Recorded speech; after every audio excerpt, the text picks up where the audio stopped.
بسم اللہ الرحمن الرحیم کہ اللہ نے سکھایا کہ ہدایت کا سوال کرو سیدھے راستے کی، اور یہ ہدایت اس وقت تک تمہیں صحیح طرح سمجھ نہیں آ سکتی کہ تم نے کیسے زندگی گزارنی ہے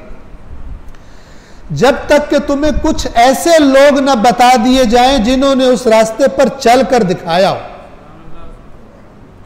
جو تمہارے آئیڈیل بن سکے، اور اس کے ساتھ ساتھ تمہیں وہ لوگ بھی دکھا دیے جائیں جنہوں نے اس راستے کو چھوڑ دیا تھا، تاکہ تمہیں پتا ہو کہ اس راستے پر چلنے والے کیسے ہوتے ہیں اور اس راستے سے اترنے والوں کی زندگیاں کیسی ہوتی ہیں۔ لہذا فرمایا صراط الذین انعمت علیہم، ان لوگوں کو راستہ جن پر تو نے اپنا انعام کیا ہے۔ انعام نعمت سے ہے، نعمت دینے کو انعام کہتے ہیں، جس کو ہم اردو زبان میں بھی بولتے ہیں۔ انعام یعنی نعمت دینا، ان کا راستہ جن پر تو نے اپنی نعمتیں کی۔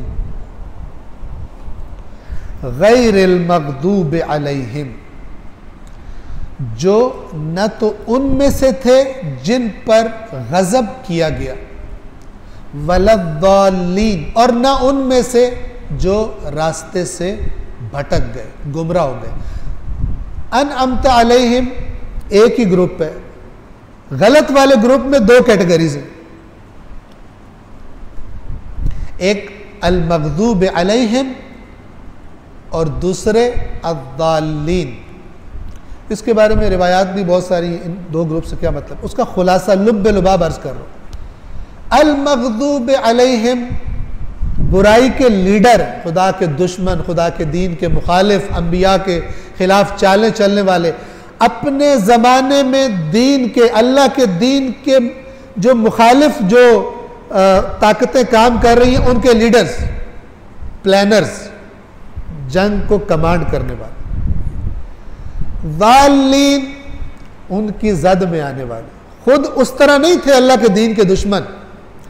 اچھی طرح توجہ کیجیے، خود دین کے دشمن نہیں تھے، کسی رہنما کو چننے میں باریک بینی سے کام نہیں لیا، غلط شخص کو اپنا لیڈر بنا لیا، اور وہ جہاں لے گیا وہیں پہنچ گئے۔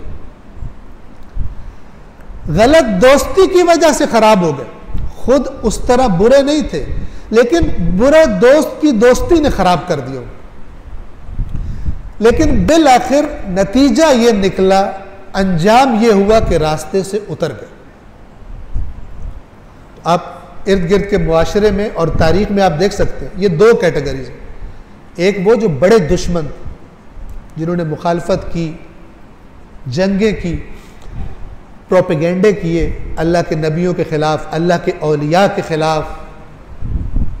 اہل بیت اطہار کے خلاف پروپیگنڈے کیے، اور ایک وہ طبقہ تھا جو زد میں آ گیا۔